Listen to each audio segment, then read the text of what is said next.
하지 아니하시느니라. 아멘. 오늘은 신명기 18장 말씀으로 가증한 행위를 본받지 말라라는 제목으로 말씀 선포하겠습니다. 신명기는 이스라엘 백성들이 광야에 있을 때 하나님께서 주신 말씀입니다. 모압 평지라는 곳에 있을 때 이제 곧 가나안 땅으로 들어가게 될 이스라엘 백성들을 향해 하신 말씀입니다. 그 가나안 땅에 들어가면 오늘 9절에도 나오듯이 내 하나님 여호와께서 내게 주신 땅에 들어가거든, 이제 미래에 있을 일에 대해서 말씀하십니다. 너희가 들어가면 이제 어떻게 살아야 하는지를 말씀하시는 건데, 보통 두 가지 길을 보여주십니다. 하나는 하나님 말씀대로 사는 길, 그러면 생명이 있다. 또 하나는 하나님 말씀이 아니라 이방인들처럼 사는 길, 이 길로 걸어가면 사망이다, 또 심판을 받는다라는 이 두 갈래 길이 하나님의 말씀에, 또 특별히 신명기에 항상 제시가 된다. 오늘 말씀은 이 두 번째, 너희들이 이방인들처럼 살면 안 된다라는 것을 이제 집중해서 오늘 말씀을 하나님께서 들려주고 계십니다. 자, 이방인들처럼 살면 안 된다. 이 이방인들을 다른 말로 민족들, 이렇게 오늘 설명하고 있습니다. 9절에 보면 민족들이라는 단어가 나오죠. 너는 그 민족들의 가증한 행위를 본받지 말 것이니. 자, 이 민족들이 바로 아까 말씀드린 이방 족속들을 말합니다. 가나안 땅에 들어가면 가나안 7족, 가나안 족속, 헷 족속, 아모리 족속, 히위 족속, 브리스 족속, 이런 다양한 이방 족속들이 있다는 것이죠. 그리고 그들이 하는 행위가 어떤 행위냐? 가증한 행위다, 이렇게 하나님께서는 말씀하고 계십니다. 가증하다는 것은 경멸스럽고 그리고 역겹다라는 뜻을 갖고 있는데, 이방인들이 행하는 행위가 하나님 보시기에 참 경멸스럽고 역겨운 행위였던 것입니다. 그래서 이러한 행위를 본받지 말라, 배우지 말라, 절대로 따라하지 말라라고 말씀하고 계십니다. 아무 분별력이 없다면 이스라엘 백성들이 자칫 그 이방 족속들의 그 가나안 7족의 풍습에 젖어들어서 그들과 똑같이 살아갈 수 있다는 것이죠. 사실 보고 배우는 것이 정말 무섭습니다. 보면 안 배울 것 같지만 우리는 보면은 배우게 되죠. 예로 자식이 그토록 본받기 싫었던 부모님의 삶을 똑같이 배운다는 거죠. 나는 아빠 엄마처럼 안 살 거야 라고 했던 자녀들이 어느 순간에 장성하면 그대로 그 부모의 모습을 따라하고 있는 것을 보게 됩니다.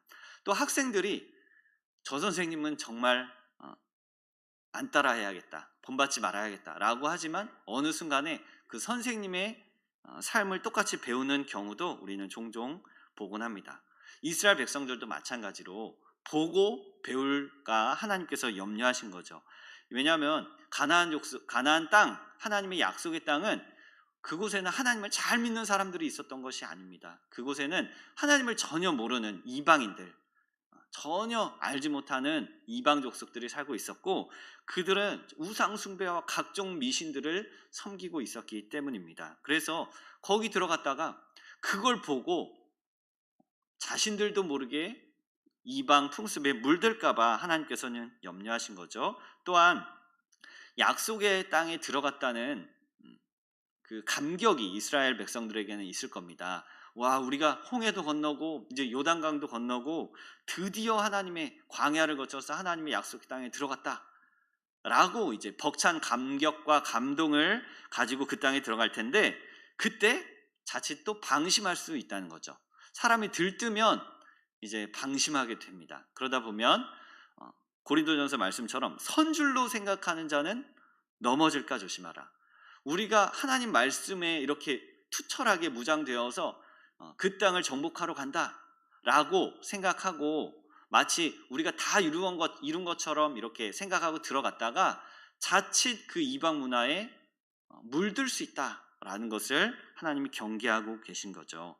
그래서 보고 배우는 게 참 무섭다, 나도 모르게 스멀스멀 이렇게 물드는 것이 무섭다, 하나님께서 이걸 경계하시고 너희들 거기 들어가면 절대로 거기 있는 이방 풍습 따라하지 마라. 거기 그 사람들 가증한 행위를 하는데 절대 본받지 마라 라고 말씀하십니다. 자, 그렇다면 하나님께서 이토록 금지하신, 이토록 경계하셨던 가증한 행위는 도대체 어떤 것이었는가? 어떤 일들을 도대체 이방인들이 하고 있었길래, 그 가나안 땅에서 하고 있었길래 너희들 절대로 그들의 행위 본받지 말라 이렇게 하셨을까요? 자, 오늘 두 가지로 요약할 수 있겠습니다. 자, 그들이 가나안에 살던 이방 족속들이 했던 가증한 일. 첫 번째는 자녀들을 불로 지나가게 했던 일입니다. 우리 10절 말씀 같이 한번 상반절만 읽어보겠습니다. 시작. 그의 아들이나 딸을 불 가운데로 지나가게 하는 자나. 아멘. 자, 이게 당시에 이방 족속들이 행했던 일들입니다. 자신들의 아들이나 딸을 불 가운데로 지나가게 했다. 자, 이거에 대해서 논쟁이 많은데 도대체 이게 무슨 말이냐? 아들, 딸을 어떻게 불 가운데로 지나가게 하느냐? 이게 뭘까? 그래서 어떤 학자들은 이렇게 생각합니다. 어린 아이들을, 유아들을 그 자신들의 우상들에게 바치는 인신 제사다라는 것, 이렇게 주장하기도 하고요. 또 어떤 사람들은 아니다, 신명기만 봤을 때는 그렇게까지 얘기하기는 좀 어렵다, 이렇게 얘기하는 사람들도 있습니다. 여러분은 어떤 것 같으신가요? 아들 또는 딸을 불 가운데로 지나가게 했다. 신명기를 넘어서 성경에 또 여러 군데를 한번 찾아봤습니다. 과연 이 구절을 어떻게 당시의 배경에서 볼 수 있는가? 그래서 종합적으로 봤을 때 저는 이것이 첫 번째 말씀드린 유아를 인신제사로 드린 것이 맞지 않나, 이렇게 생각이 됩니다. 레위기 우리 18장 21절 같이 한번 읽을까요? 시작. 너는 결단코 자녀를 몰렉에게 주어 불로 통과하게 함으로 내 하나님의 이름을 욕되게 하지 말라. 나는 여호와이니라. 아멘. 레위기 말씀에 자녀를 몰렉 신에게, 우상에게 바치지 말라는 겁니다. 그리고 그렇게 바칠 때 불을 통과하게 하는 그런 의식들이 있었던 것이죠, 고대에는. 그래서 사람 목숨을 이렇게 가볍게 여긴 겁니다. 그림을 잠깐 보면 이제 우상에게 이렇게 바치는 이런 그림들이 인터넷에 있는데, 여기는 불이 막 나오진 않았겠지만 이렇게 아이를 자신들의 섬기는 종교와 또 거기 있는 제사장들, 또 우상에게 바쳤던 고대 풍습들이 분명히 있었다는 것이죠. 또 열왕기 하 3장 말씀을 보면요, 모압 왕이 이제 여호람이라는 왕이 모압과 전쟁을 하는데, 그때 모압 왕이 수세에 몰립니다. 그리고 그 끝에 자신의 맏아들을 데려와서 성 위에서 번제로 드립니다. 아들을 태워버립니다.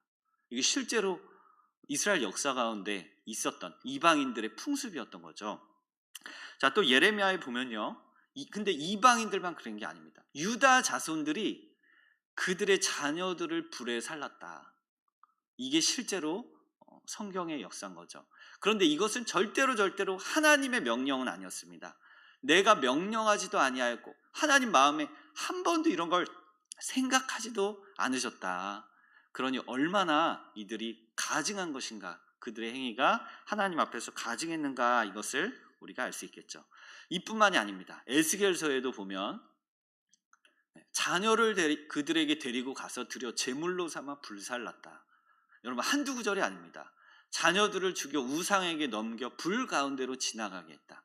자식들을 우상을 위하여 화재로 불살라버린 이러한 고대의 모습들, 또 심지어 이스라엘 백성들까지도 나중에 가나안 땅에 들어가서, 오늘 신명기에서는 하지 말라 하나님 분명히 하셨는데 들어가서는 실제로 그런 일들을 저질렀던 것을 보게 되죠. 또한 시편 말씀을 보면 시편 106편은 이스라엘 역사에 대해서 말씀하고 계시는데, 그들의 행위를 배우지 말라고 했는데 배웠고, 또 자녀들을 악귀들에게 희생제물로 바쳤다.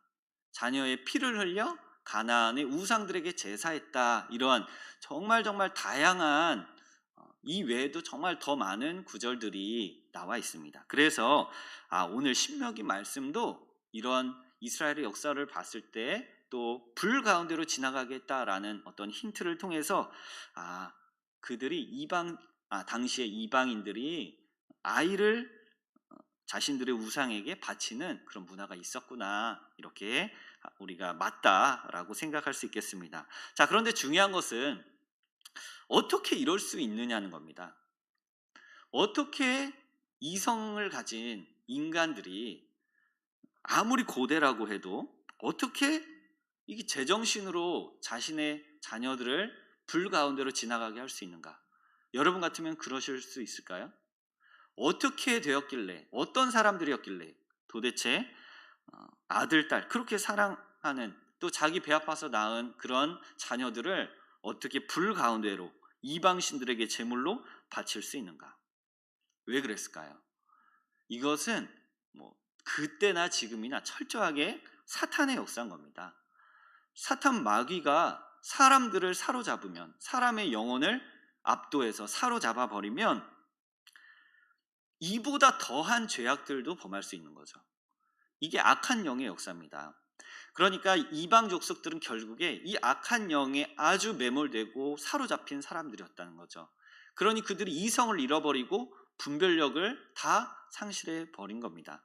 그래서 하나님이 보실 때 또 인간적으로도 굉장히 잔인무도한, 잔혹한 그런 범죄를 서슴지 않고 범할 수 있었던 것이죠.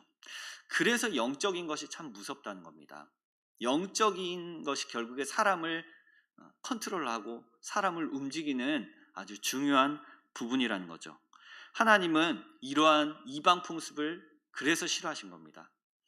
하나님의 영에 사로잡힌 성령의 역사를 받아야, 우리가 아까도 기도했지만 성령이 우리를 사로잡아 주시고 인도해 주셔야 우리의 이성이 바르게 작동하고 우리가 세상을 살아갈 때 분별력을 가지고 살아가는데, 악한 영에 사로잡히면, 사탄 마귀의 역사가 우리 가운데 있다면 우리가 어떤 선택을 하고 무언가를 행동을 할 때 이방인들과 같은 행동으로 나아갈 수 있다는 것이죠. 그래서 영적으로 이렇게 극단적으로 타락하면 비극적인 상황을 맞이하게 된다는 것입니다. 자, 이런 일들은 고대에만 있었는가? 지금도 있긴 있는데 형태를 좀 바꿔서 이 시대에도 존재합니다. 왜냐? 이 시대에도 사단은 역사하기 때문이죠. 악한 영은 이 순간에도, 이 시간에도 누군가에게 역사하고 있다는 겁니다. 예를 한번 들어보면 신천지라는 집단이 있는데 교육센터에 가서 이제 교육을 받아봅니다. 교육이 너무 마음에 드는 거예요. 마음에 쏙 들어서 자녀들, 가족들 다 데리고 가서 그 센터에서 교육받는 그런 사람들이 있다는 거죠. 그거는 마치 자녀를 불 가운데로 우상에게 드리는 것과 같은 그러한 모습이라, 그러한 신앙의 형태라고 볼 수 있겠습니다. 그래서 거기는 정말 악한 영들에 사로잡혀 있기 때문에 부모 자식도 없습니다. 그 종교 안에 들어가면 정말 부모 자식도 없습니다. 그래서 경찰들이 많이 출동하는 경우도 제가 가까운 데서 많이 보았었는데 그렇다는 것이죠. 그러니까 형태를 달리해서 고대의 인신제사가 지금은 막 실제로 일어나진 않겠지만 형태를 달리해서 사단은 여전히 우리 사회에 깊숙이 침투해서 어떤 사람들의 영혼을 컨트롤하고 있다는 거죠. 또한 우리나라에는 많지 않지만 이슬람을 믿는 사람들을 무슬림이라고 하는데, 그 사람들도 지하드라는 그런 핵심 가치가 있습니다. 그래서 여러분 많이 보시죠. 물론 다 그런 건 아니겠지만 폭탄 테러 같은 데로 이제 자기 자녀들을 그냥 방치해 놓는 겁니다. 자기 자녀들이 그렇게 죽어가는데도 어떤 꾸란이라는 자신들의 경전에 세뇌되어서 자기 자녀들이 죽도록 놔두는 거죠. 왜냐하면 그게 악한 영이 아니고서는 설명이 안 되는 겁니다. 정상적인 사고로는, 이성적인 인간적인 사고로는 이해 안 되는 일들이 지금도 일어나고 있다는 거죠. 고대 몰렉 신이나 또 다른 우상들에게 자녀를 불살라서 제물로 드리는 것뿐만 아니라 지금도 이러한 비슷한 유사한 일들이 여기저기서 일어나고 있다는 것. 자, 그래서 우리가 여기서 주목해야 될 점은 성도들이 영적으로 깨어 있어야 한다는 겁니다. 성도들은 거듭난 사람들이죠. 우리는 예수님을 믿는 사람들입니다. 그래서 세상과는 다르죠. 그런데 아까도 말씀드렸듯이 우리가 섰다고 생각할 때, 선줄로 생각한 자는 항상 넘어질까 조심해야 됩니다. 내가 예수님을 믿는다고 해서 이 땅에 살아가는 동안 죄를 안 짓느냐? 아니거든요. 우리는 의인이라고 불려진 거지 완전한 의인이 된 것은 아닙니다. 예수님의 법정에서, 마지막 최후의 법정에서 우리가 주님의 그 십자가의 의의 증거를 통해서 내가 의롭다고 불려진 거지. 그래서 그리스도의 옷을 입게 된 것뿐이지 완전히 의인이, 내 내면까지 다 의인이 된 것이 아닙니다. 여전히 이 땅에 살 때에 죄를 짓는다는 거죠. 그래서 늘 우리는 깨어서 하나님의 은혜를 구하며 이 땅을 살아가야 합니다. 그렇지 않으면 가나안 땅에 들어간다 하더라도 그 안에서 세상처럼 가증한 일을 행하며 살 수 있다는 거죠. 사탄 마귀는 우리를 언제나 넘어뜨리려고, 우리를 틈타려고 호시탐탐 기회를 노리고 있습니다. 우리가 제일 약한 그 부분, 내가 알잖아요. 내가 어디가 약한지. 그 부분을 정확하게 사탄 마귀가 공격한다는 것이죠. 틈을 노려서 우리를 실족하게 하고 넘어뜨리려고 하는 것이 고대나 지금이나 사탄의 똑같은 역사입니다. 그래서 우리는 늘 말씀과 기도로 깨어 있어야 할 줄로 믿습니다. 그래야만 이 악한 시대를 우리가 능력 있게 살아갈 수 있는 것이죠. 그래야만 세상의 가증한 행위를 본받지 않고 주의 거룩한 백성답게 살아갈 수 있는 것입니다. 그렇게 마음에 오늘 다시 한번 다짐하는 저와 여러분 될 수 있기를 예수님의 이름으로 축원드립니다. 자, 두 번째, 가증한 일. 첫 번째는 불 가운데로 자녀들을 지나가게 하는 것이었습니다. 두 번째는 각종 무속신앙입니다. 자, 우리 10절부터 12절 같이 한번 읽겠습니다. 시작. 점쟁이나 기륭을 말하는 자나 요술하는 자나 무당이나 진언자나 신접자나 박수나 초혼자를 너희 가운데에 용납하지 말라. 이런 일을 행하는 모든 자를 여호와께서 가증히 여기시나니 이런 가증한 일로 말미암아 내 하나님 여호와께서 그들을 내 앞에서 쫓아내시느니라. 아멘. 자, 점쟁이, 기륭을 말하는 자, 요술하는 자, 무당, 진언자, 신접자, 박수, 초혼자. 이게 한마디로 무속신앙이다. 전 이렇게 범위를 묶어서 여러분들께 말씀드리고 싶습니다. 자, 가나안 7족의 풍습이라고만 보기는 어렵고 당시의 모든 형태의 이방 풍습을 하나님께서 말씀하시는 것이다. 이렇게 우리가 이해하면 되겠습니다. 자, 예전에 이런 것, 우리 시골에 이런 게 참 많았습니다. 시골에 가면 뭐 전보고 굿하고 이런 것들이 참 많았죠. 물론 지금도 있습니다. 그런데 예전에는 더 많았고 바닷가나 이런 데 가면 또 더 많았던 그런 기억이 있습니다. 자, 그런데 요즘에는 서울 한복판에도 또 젊은 층에도 이것들이, 이런 무속신앙이 더 팽배하게 유행하고 있는 것을 보게 됩니다.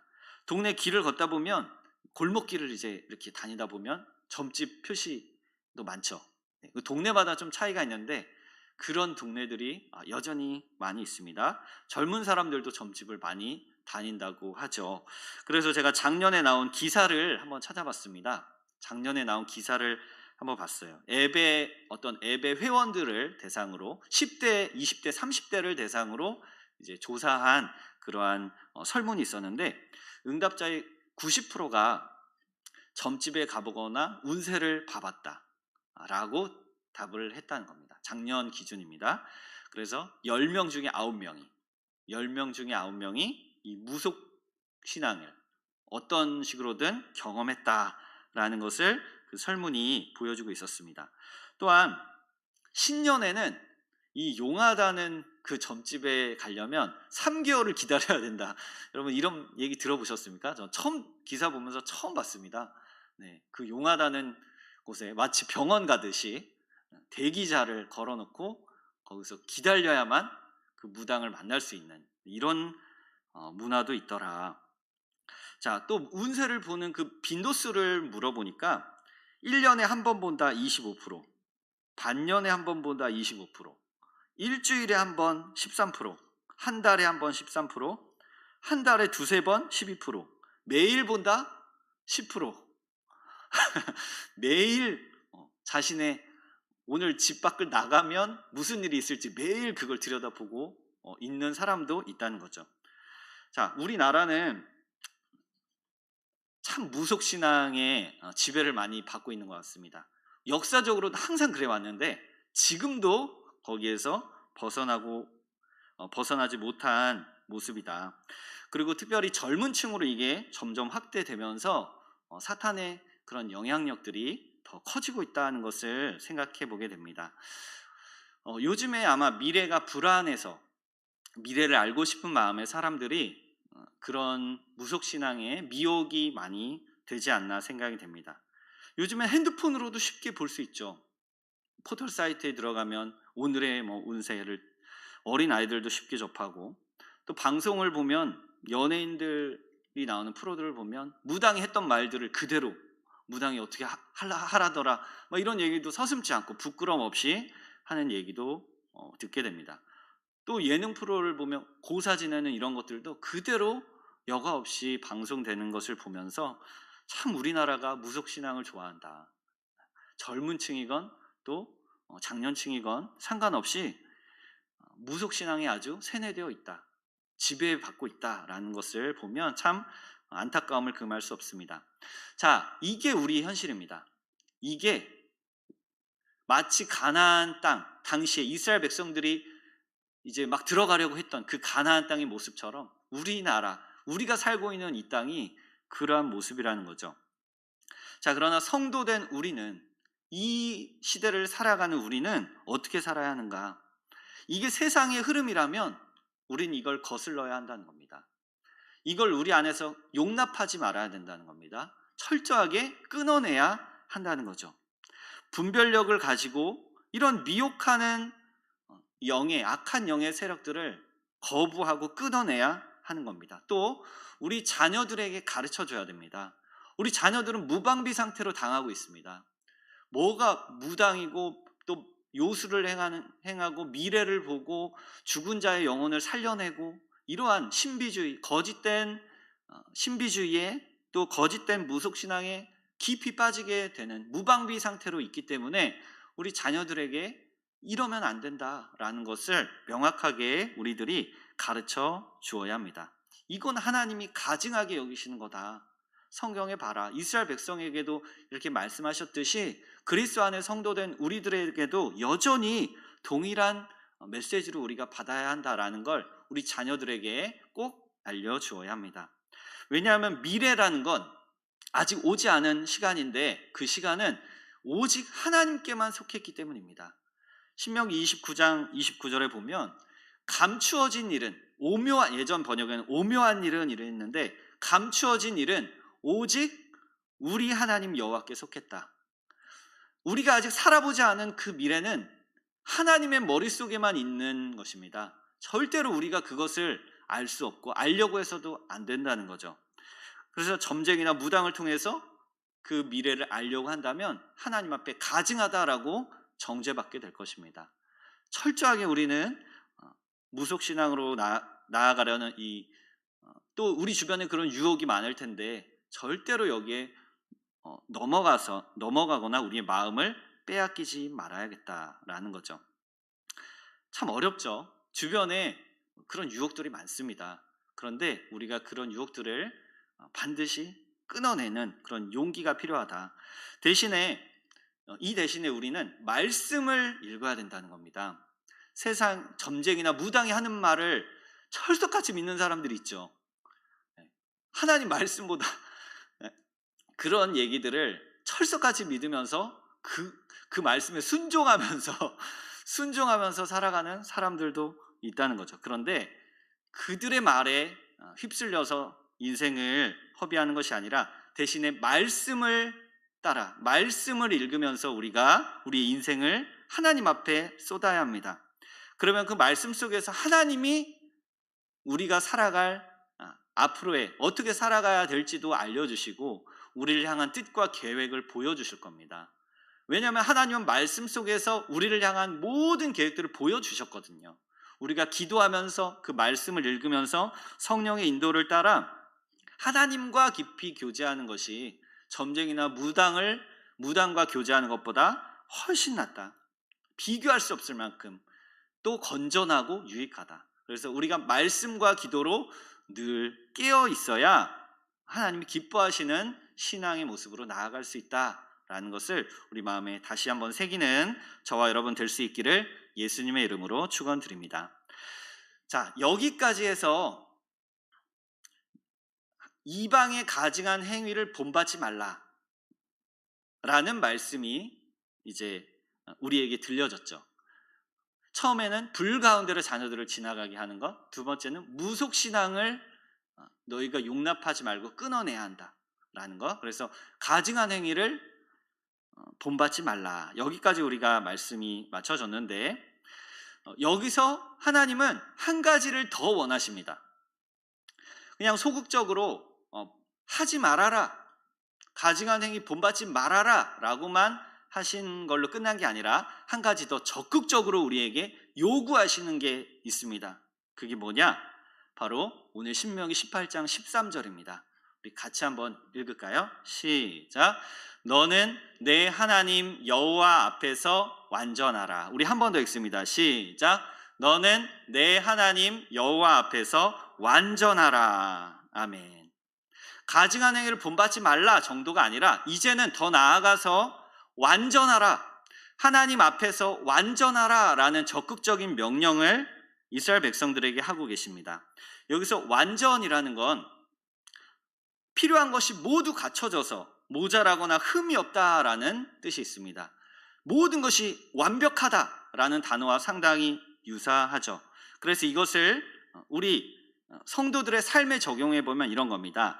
하나님 앞에서 흠도 없이 점도 없이 그 말씀대로 살아가야 한다.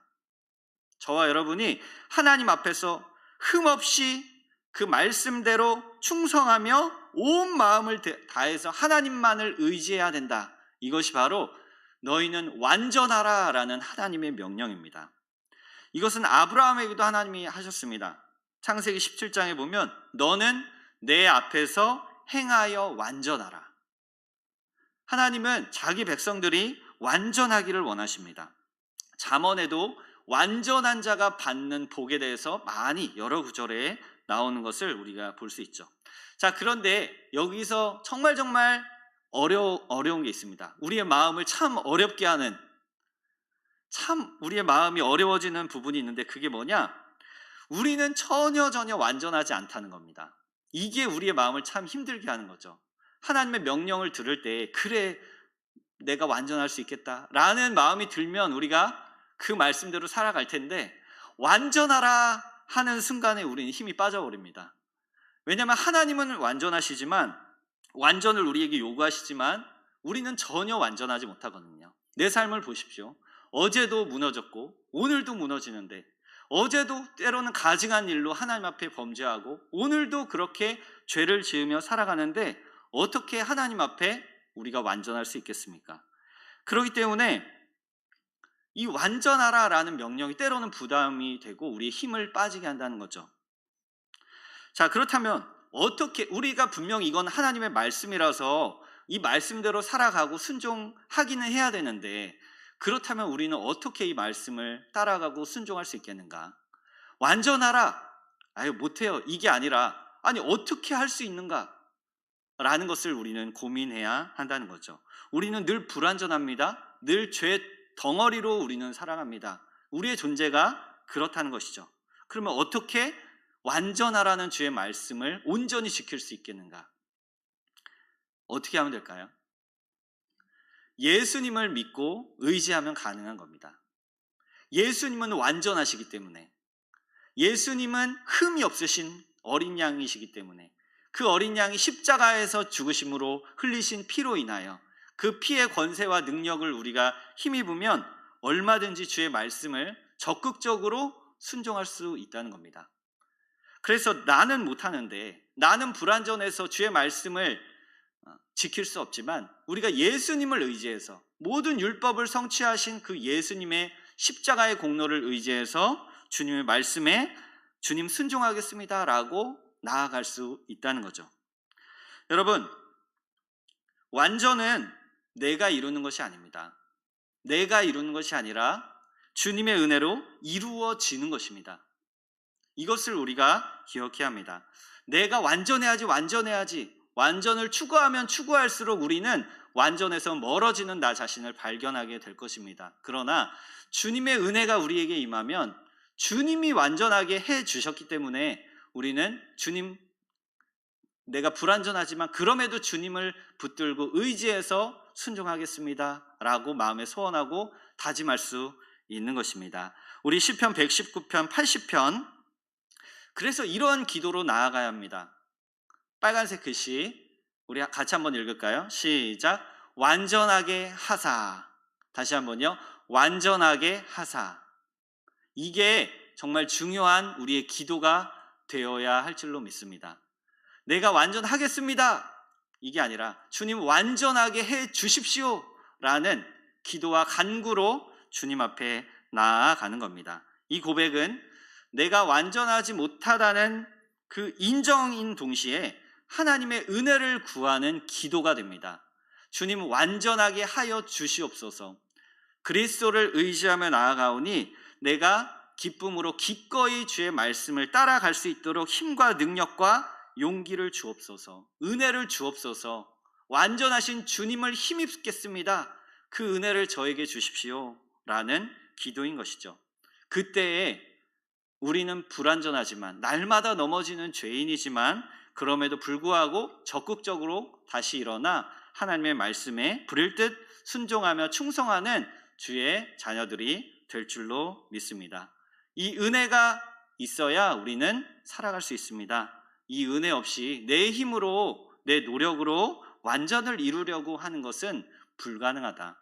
그렇기 때문에 이 부담스러운 완전하라 라는 명령은 철저하게 예수님의 십자가의 은혜를 우리가 힘입어야만 하나님 앞에 순종하며 나아갈 수 있는 그런 말씀이다 라는 것을 우리가 다시 한번 마음에 새기며 이 타락한 시대 또 세상과 구별되어서 가증한 일을 끊어내고 우리가 살아가려면 철저하게 예수님의 은혜가 필요하구나, 예수님의 십자가를 의지해야겠구나, 이 사실을 우리 마음에 새기면서 온전히 오늘도 또 우리 앞으로의 평생토록 날마다 주님의 은혜만을 구하는 저와 여러분 될 수 있기를 예수님의 이름으로 축원드립니다.